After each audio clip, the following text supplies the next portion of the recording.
Hello மக்களே, ஜானகி மாயா செம இன்ட்ரெஸ்டிங்காக போயிட்டுருக்கு. நம்ம பார்வதியே தன்னோட அண்ணனுக்காக அங்கே பிரச்சனை பண்ணிட்டு இருக்கும்போது அப்புவை கடத்தினதை யாருமே கவனிக்காமல் இருக்காங்க. ஒரு கட்டத்தில் என்னடா அப்புவை காணுன்னு சொல்லிட்டு தேடும் போது புவனேஸ்வரி தான் இது எல்லாத்துக்குமே காரணமோ அப்படிங்கிற ஒரு சந்தேகம் நம்ம கதிர் மாயாவுக்கு எல்லாருக்குமே வருது. நம்ம கதிர் மாயா தானே எல்லாரும் சேர்ந்து புவனேஸ்வரியை சரியாக வெளுத்துட்டு இருக்காங்க. அதே சமயத்தில் ஆயிலையும் சமய காலத்தில் இறங்கி நம்ம அப்புவை கண்டுபிடிச்சி கதிர் மடியில் வச்சு கரெக்டாக காது குத்து விழா சிறப்பாகவே நடக்குதுன்னே சொல்லலாம். நம்ம கதிர் செய்த செயலை பார்த்து ரகுராம் பெருமைப்படுறாங்கன்னே சொல்லலாம். வீடியோக்குள்ள போறதுக்கு முன்னாடி நம்ம சேனலுக்கு சப்ஸ்கிரைப் பண்ணுங்க, அப்படியே பக்கத்துல இருக்க பெல் ஐக்கனை கிளிக் பண்ணிருங்க. அப்பதான் நான் போடுற வீடியோல உங்களுக்கு நோட்டிபிகேஷன் வரும். நம்ம சிவராமனும் பார்வதி கிட்ட கண்டிப்பா உன் அண்ணன் இப்படி ஒரு நிலைமையில இருக்கும்போது என் பையனை காது குத்ததுக்கு விடவே மாட்டேன், அவனுக்கு மடியில வச்சு என் பையனுக்கு காது குத்து நடக்க கூடாதுன்னு சொல்லிட்டு பிரச்சனை பண்ணும்போது இந்த சைக்கிள் கேப்ல நம்ம புவனேஸ்வரி அனுப்பினாலும் நம்ம அப்புவை கடத்திடுறாங்க. இது எதுவுமே தெரியாம சரி பார்வதியும் சரி அப்பு எங்க இருக்கான், அப்புவை மடியில உட்கார வைக்கலாம் அப்படின்னு பார்க்கும்போது அப்புவை காண மாட்டேங்குது. அப்புவை எங்க தேடியும் காணல. நம்ம சிவராமன் ஒரு பக்கமா, மணி ஒரு பக்கமா அப்படின்னு சொல்லிட்டு குடும்பத்தில் உள்ளவங்க எல்லாருமே எல்லா சைடும் நம்ம அப்புவை தேட ஆரம்பிக்கிறாங்க. ஆனா அப்பு கிடைச்ச மாதிரி இல்லை.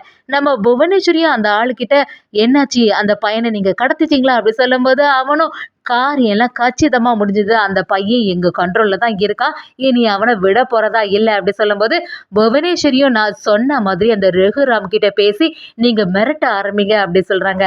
அந்த ஆளும் நம்ம ரகுராம் அப்படி நின்றுட்டு இருக்கும்போது சரி எங்க தான் அப்பு போயிருப்பான்னு குடும்பத்தில் உள்ளவங்க பதட்டமா இருக்காங்க. ரகுராம் கிட்ட ஃபோன் கால் வருது.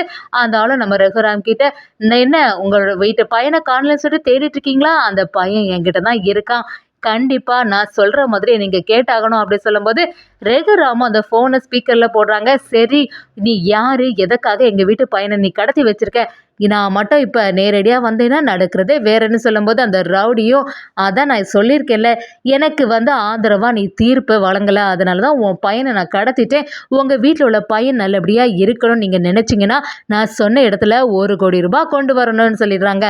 அதை கேட்டு ரகுராமும் குடும்பத்தில் உள்ளவங்களும் அதிர்ச்சியாகி நிற்கிறாங்க.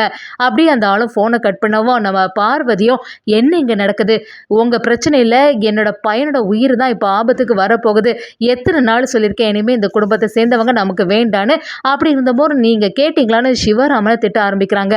ரகுராம் கிட்ட நம்ம பார்வதியும் உங்க பிரச்சனைனால தான் என் பையன் இப்படி ஒரு நிலைமையில ஆயிட்டான்னு சொல்லிட்டு ரகுராம பயங்கரமா திட்டாம்போது நம்ம சிவராமனும் என்ன பேசுற பார்வதி, நம்ம பையன் இப்ப காணாம போயிட்டான், அதுதான் நமக்கு முக்கியம், அவனை எப்படியாவது கண்டுபிடிக்கணும், அதுக்காக அண்ணனை எதுக்காக இப்படி சத்தம் போடுறேன்னு சொல்லும்போது நம்ம ஜானகியும் ஆமா நீ எதுக்கு இங்க சண்டை போட்டுட்டு இருக்க, நம்ம அப்பு குட்டி நமக்கு நல்லபடியா கிடைக்கணும், அது மட்டும் தான் நமக்கு முக்கியம்னு சொல்ல ஆரம்பிக்கிறாங்க. சிவராமனும் சரி இதை இப்படியே விட்டா சரி வராது, எப்படி அது கம்ப்ளைண்ட் பண்ணிடலான்னு சொல்லிட்டு அதிகாரி கிட்ட கம்ப்ளைண்ட் பண்ண ஆரம்பிக்கிறாங்க.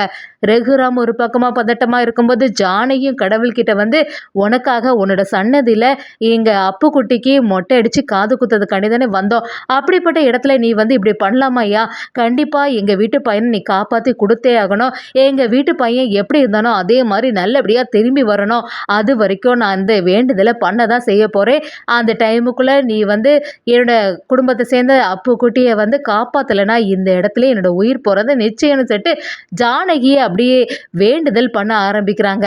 அதை பார்த்துட்டு இருந்த பார்வதியும் ஒரு பக்கமா அழ ஆரம்பிச்சுட்டு இருக்கும்போது எப்படியாவது என்னோட பையனை காப்பாற்றப்படணும் அப்படின்னு சொல்லிட்டு நம்ம பார்வதி யோசிக்கும் போது அயலி சம மாசா அதிகாரியா நிற்கிறாங்க. நம்ம ஆயலியும் சிவராமன் கிட்ட யாரோட பையன் காணாம போனா என்ன விஷயம் அப்படின்னு கேட்கும்போது நம்ம சிவராமனும் எல்லாத்தையுமே சொல்ல ஆரம்பிக்கிறாங்க. அயலியும் உங்களுக்கு யாராவது எதிரி உண்டா அப்படின்னு விசாரணை பண்ணும்போது ஆமாம் எங்களுக்கு புவனேஸ்வரி தான் ஒரே எதிரி அப்படிங்கிற எல்லா டீட்டெயிலுமே நம்ம அயலிக்கிட்ட சொல்ல ஆரம்பிக்கிறாங்க. நம்ம ரகுராமும் எங்கள் வீட்டு பையன் அப்புக்குட்டிக்கு எந்த ஆபத்தும் வந்துடக்கூடாது, அவன் நல்லபடியாக இருக்கணும் அப்படின்னு சொல்லி சரி ஒரு இடத்துல 1,00,00,000 ரூபாய் கொண்டு வர சொல்லியிருக்கான்ல, அது மாதிரியே ரெடி பண்ணுவோம், எப்படி இருந்தாலுமே அவனை கையும் களவுமா பிடிச்சிடலான்னு நம்ம அயல் யோசிக்கிறாங்க. ஏதாவது ஒரு வண்டி எடுத்துகிட்டு தான் இதிலேருந்து கண்டிப்பாக அந்த அப்புக்குட்டியை கடத்திட்டு போயிருப்பாங்க, பக்கத்தில் ஏதாவது ஒரு கடையில் உள்ள சிசிடிவி ஃபுட்டேஜை பார்த்தா நமக்கு ஒரு ஐடியா கிடைக்கணும்னு சொல்லிட்டு நம்ம அயலியும் பக்கத்தில் உள்ள எல்லா கடைகளையும் விசாரணை பண்ண ஆரம்பிக்கிறாங்க. அப்படி ஒரு கட்டத்தில் சிசிடிவி ஃபுட்டேஜ் ஒரு கடையில் உள்ளதை பார்க்குறாங்க, அதில் ஒரு வண்டியும் போகுது, அதில் அப்புக்குட்டியை கடத்திட்டு போகிறது எல்லாமே தெரியுது, இந்த வண்டியில் தான் அப்புக்குட்டியை கடத்திட்டு போயிருக்காங்க, கண்டிப்பா இந்த வண்டிய பத்தி டீட்டெயில்ஸ் எல்லாமே தெரிய ஆரம்பிச்சுன்னா, அப்புக்குட்டிய சீக்கிரமா கண்டுபிடிச்சிடலாம். நீங்க எதுக்குமே கவலைப்படாதீங்கன்னு நம்ம அயிலியும் சிவராமன சமாதானப்படுத்துறாங்க. சிவராமனுக்கு இப்பதான் நிம்மதி வந்துச்சு. எப்படி இருந்தாலுமே சீக்கிரத்துல அப்புவ கண்டுபிடிக்கலாம் அப்படின்னு யோசிக்கிறாங்க. அதே சமயத்துல நம்ம மாயாவுக்கும், கதிருக்கும் எல்லாருக்குமே ஒரு டவுட் வருது. இதுக்கு பின்னாடி புவனேஸ்வரி தான் மறைஞ்சிருப்பா. அவள போய் சரியா வெளுத்து வாங்கலான்னு சொல்லிட்டு நம்ம கதிரும், தனாவும், மாயாவும் எல்லாரும் சேர்ந்து புவனேஸ்வரிய பார்க்க வராங்க. புவனேஸ்வரி கிட்ட வந்து, "ஏய் புவனா, எல்லாத்துக்கும் காரணம் நீதானே? எங்க அப்புக்குட்டிய எங்க மறைச்சு வச்சிருக்க?" அப்படி கேட்கும்போது, புவனாவும், "என்ன பேசுறீங்க நீங்க? எத பத்தி சொல்றீங்கன்னு எனக்கு புரிய மாட்டேங்குது." அப்படி சொல்லும்போது, மாயாவும் கதிரும் விடுற மாதிரி இல்ல. எல்லாமே எனக்கு நல்லாவே தெரியும். நீ தான் எல்லாத்துக்கும் காரணமா இருப்ப. எங்க குடும்பத்துல ஒரு கெடுதல் நடக்குதுன்னா அதுக்கு காரணமே நீயா தான் இருப்ப. ஒழுங்கு மரியாதையா உண்மையை சொல்லிடு. எங்க அப்புக்குட்டிய விடலைன்னா அப்புறம் நடக்கிறதே வேறன்னு சொல்ல ஆரம்பிக்கிறாங்க.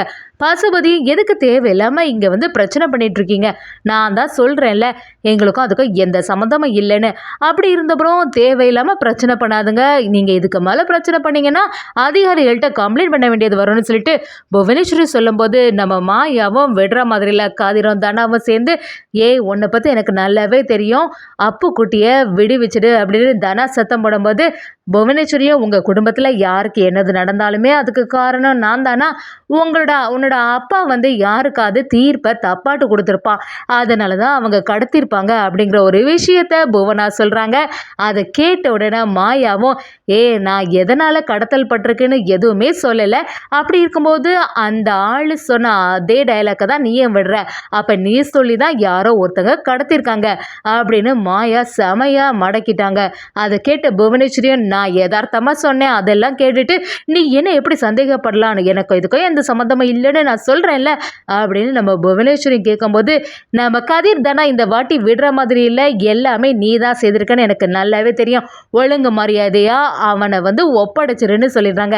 நம்ம சீனுவும் இன்னொரு பக்கமாட்டு எப்படியாவது அப்புக்குட்டியை கண்டுபிடிக்கணும்னு அப்புக்குட்டி எங்கே தான் இருப்பானோ அந்த இடத்துல போய் பார்க்க ஆரம்பிக்கிறாங்க.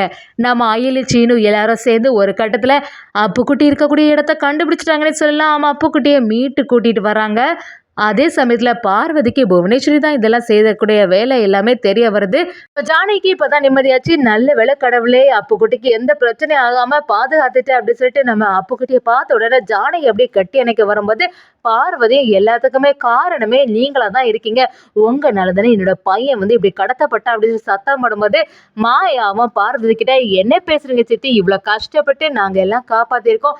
இது எல்லாத்துக்குமே காரணம் இது வரைக்கும் நீங்க பேசிட்டு இருந்தீங்கல்ல, அந்த புவனேஸ்வரியா தான் இருக்கும். அதை பத்தி எதுவுமே தெரியாம புவனேஸ்வரி தான் நல்லவான்னு சொல்லிட்டு இருந்தீங்க. கடைசியில உங்க பையனையே இப்படி கடத்துற மாதிரி ஆயிட்டு பாத்தீங்களா? அவளை பத்தி இனியாவது புரிஞ்சுக்கோங்க.